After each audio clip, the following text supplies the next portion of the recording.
Hey guys, welcome back to the channel. If you like the content, hit the subscribe button, leave a like down below. Now, there's speculation going around on the internet, on Twitter and YouTube, everywhere, that WWE 2K25 could potentially be revealed tonight on the first Raw on Netflix. And it got me thinking, like, that's actually a brilliant idea. And if WWE 2K and 2K Games doesn't do that, I feel like that's a huge missed opportunity because you're going to have a lot of eyeballs on the product tonight, especially for all the Netflix people, right? So it got me thinking, what exactly would they show in a trailer on Netflix? Because usually it's around the Royal Rumble, if memory serves me well, when they start showing off the game, like gameplay and everything, and they really start the rollout of all the information. But obviously they do a teaser in January to get people hyped. So why not do the hype train video now? They already finished the commercial last month. So yeah, why not? Why not have it shown off on Netflix? So I'm curious, like, are they going to show it like in the middle of the show? They're going to show it right away. Will it be a segment with whoever's going to be on the cover? Are they going to show off the cover star? My guess, and a lot of other people's guesses, is it's going to be probably CM Punk on at least one of the versions. I'm going to say it's going to be Roman Reigns on one of the versions, or the Bloodline. And then we're going to have some of the ladies on the cover. I don't think they put Nia Jax on it. I think they're going to put Tiffany Stratton on it. That's why they made her champion. Because if they're going to show off the game in the covers tonight, even though that hasn't happened before, if she's on one of the covers, it makes a lot of sense to have hurried up and made her cash in right away. Because why else would they waste that cash in on a random SmackDown? Granted, it was the first 3-hour SmackDown of the new setup of the new year, so I understand that. But I feel like if you're going to make someone a champion, or to have a big moment like that, wouldn't you want to save that for a pay-per-view? I mean, she could have done it in the Rumble. I mean, she could have done it anywhere. But for some reason, they decided to do it on SmackDown. And it was a great moment. I mean, I didn't really see it coming because they've been teasing it since she won the thing. So shout outs to her. I think that's pretty cool. I think Tiffany Stratton's going to be on one of the covers, kind of like they did last year. Last year, Cody Rhodes was on the standard edition cover. And then they had the Bianca Belair and Rhea Ripley on the deluxe cover. And then on the digital only 40 Years of WrestleMania edition cover, they had that really cool arts thing where they had to remove Brock Lesnar from it. And I think they just made John Cena bigger. But yeah, so for the 3 covers of this year, I'm going to say CM Punk's going to be on one of them. It's going to be Tiffany Stratton with somebody else, probably Liv Morgan, maybe, on the like a dual cover. And then I don't know what they're going to do for the big $120 digital only edition. Maybe Undertaker. I think that'd be really cool. Have an Undertaker showcase. If it's John Cena again, I mean, I know it's his final year of wrestling. It's his retirement year, but he's been on the cover so many times. I feel like somebody else needs to be on the cover, in my opinion. I don't know. I mean, Cody again. It'd be really cool if the $120 edition, the cover of it anyway, was like all the champions. Like everybody. So I think that'd be really, really awesome just to do it that way. Because why do we have one cover star? This isn't the NFL. Like, there's so many wrestlers that they need to run the show. It's not just one person. I mean, you could say Cody's the quarterback or whatever. It'd be funny if it was The Rock again. I didn't even think about that. It could be The Rock. Anyway, and the other thing I wanted to talk about in this video, it's going to be a little shorter video today because there's not a lot of news going around except for Netflix. There might be a second video up later today. Keep an eye on the channel if they do show a trailer, because we'll do a full breakdown and everything. But the other thing I wanted to talk about, and I knew this was coming, I just haven't made a video on it yet, is 2K23. The server shut down today, and that means you can't do anything online. You can't download any creations or nothing. And the game's not even that old. It's less than 2 years old. And they did this with 22, and it looks like this is going to be the standard going forward. So when 2K26 comes out, they will shut down 2K24 servers and vice versa. So you can't even buy the game anymore digitally. They remove it from the store. Now you can still access it if you bought it digitally. You can still download it. It's tied to your account. But what's to stop them from eventually just erasing it from your account entirely? I don't know, like, what the legality of that. This is why digital gaming is scary, because they release a new game every single year. They don't give you a discount if you've bought the game every single year. You start over every year. We need one game. Try doing it every other year, right? Especially if you're going to keep shutting the servers down. I get it.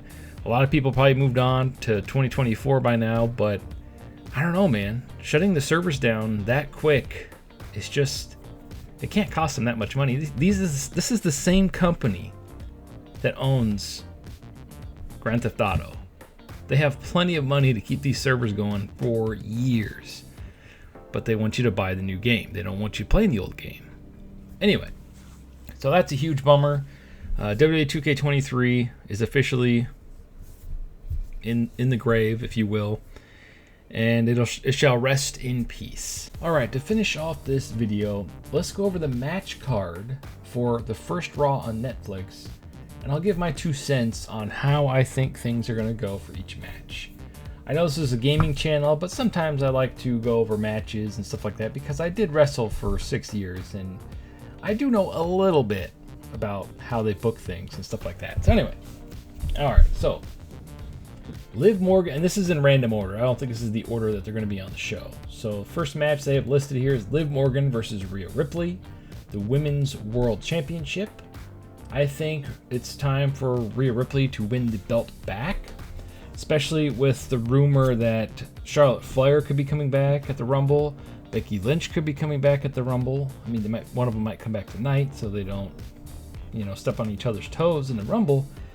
And if Charlotte Flair comes back now, I do think that's a perfect rematch setup for Rhea Ripley and her. Probably meaning Charlotte Flair is going to win because, Rhea Ripley beat her, at WrestleMania, was that WrestleMania 39. I'm like 21. No, that was years ago. Anyway, so we might have a rematch. I think that'd be a big match at the WrestleMania.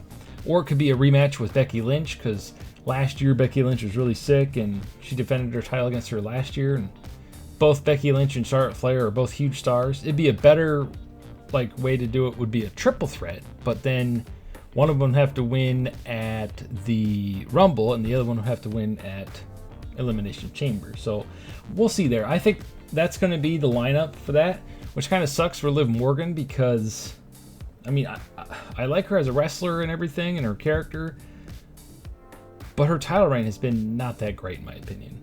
So I think it's time to put it back on Rhea Ripley and really set the women's division up really nicely for WrestleMania. Next match is Jey Uso versus Drew McIntyre. I feel like since Jay's been taking so many L's lately via either shenanigans or whatever, and Drew just lost to CM Punk in his last match, so they really got to build up Drew, even though he's doing that himself with his promos and his social media work. Drew, to me, is probably one of the best heels in the company. I feel like they're going to really protect him, so Drew is going to win this match, I think, via either shenanigans or just a straight-up win. So Drew's taking that one home. Roman Reigns versus Solo Sikoa, tribal combat for the Ulafala. Now this is going to be probably the main event tonight, and I think that The Rock is going to come in, steal the Ulafala from them when they're fighting each other, and there's going to be a no contest because The Rock's going to come in, beat the daylights out of both of them. He's probably going to come out and punch Roman Reigns first, and then Solo's going to be like, "Yeah, acknowledge me, I'm your tribal chief," and then he'll rock a bottom Solo Sikoa and then take the Ulafala himself, setting up for a triple threat at WrestleMania. I think that's what they're going to go with here with this match, because it's too soon to have a clear-cut winner before WrestleMania. They're going to drag this out to WrestleMania. They're not going to just have Roman win and then, oh, okay, I guess Solo's not the tribal chief anymore, and everybody falls in line and we're back status quo, right? Either that or The Rock comes in and Jacob Fatu has been working for The Rock the entire time. What a great way to set up Jacob going forward. He's been The Rock's guy the entire time, and he steals it with Fallout and gives it to The Rock. That's another way they could do it. So I don't think there's going to be a decisive winner tonight. I think it's going to be shenanigans. So yeah, The Rock's coming back. Shenanigans going to happen. Next match, CM Punk versus Seth Rollins. Since this is a huge feud, they're going to probably drag this out to WrestleMania. And I think one of these men are going to win the 2025 Royal Rumble. Probably CM Punk. And then Seth will probably win the Elimination Chamber.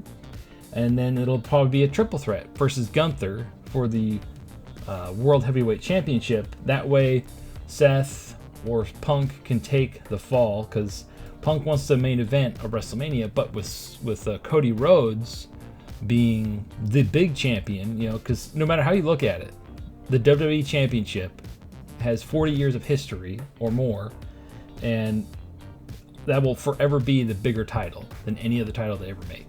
So, unfortunately, yes, he is the bigger champion, but I do think that this match will be no contest. Again, I know they don't, like, a lot of us are either that or shenanigans. I mean, Bronson Reed can't come back. He's out injured for a long time because he really messed up his ankle. So, yeah, I know there's a lot of, like, shenanigans in this show, but there's a lot of star power here, and it's setting up. I think this is the Raw that's going to set up for WrestleMania. That's what they're doing tonight. And then John Cena's farewell tour. I don't know if he's going to wrestle somebody tonight or just do a promo. We'll have to wait and see. Knowing the way things have been going, it'll probably be someone like poor Carmelo Hayes or something. We'll have to wait and see on that. I don't know if he's going to wrestle. It says he's going to be full-time throughout the year, but is he only going to wrestle at pay-per-views? Is he going to wrestle every show? Because that's... he's probably too old for that. So anyway, it'll be cool to see John Cena during his farewell tour. The only match I really want to see him do, honestly, is I want to see him wrestle Cody Rhodes. I don't really want to see him wrestle Gunther or the Bloodline or anybody like that. I want to see him wrestle CM Punk again. I think that'd be a great match.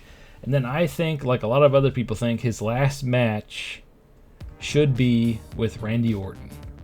And it should be both their last matches, because poor Orton, he's getting up there too. And what a great way for both of them to retire. Because I feel like Randy Orton was probably one of his biggest heels and they faced each other so many times. What a great way to end John Cena's run. Unless they're going to give him a belt one more time. I mean, they could have him beat Gunther, but then you destroy Gunther by doing that. Oy. So anyway, down in the comments below, who do you think is going to win each match? Thank you for watching, and let's hopefully get a 2K25 trailer tonight, some sort of news, so that we can finally start the ball rolling for the info. Thank you as always, and stay frosty.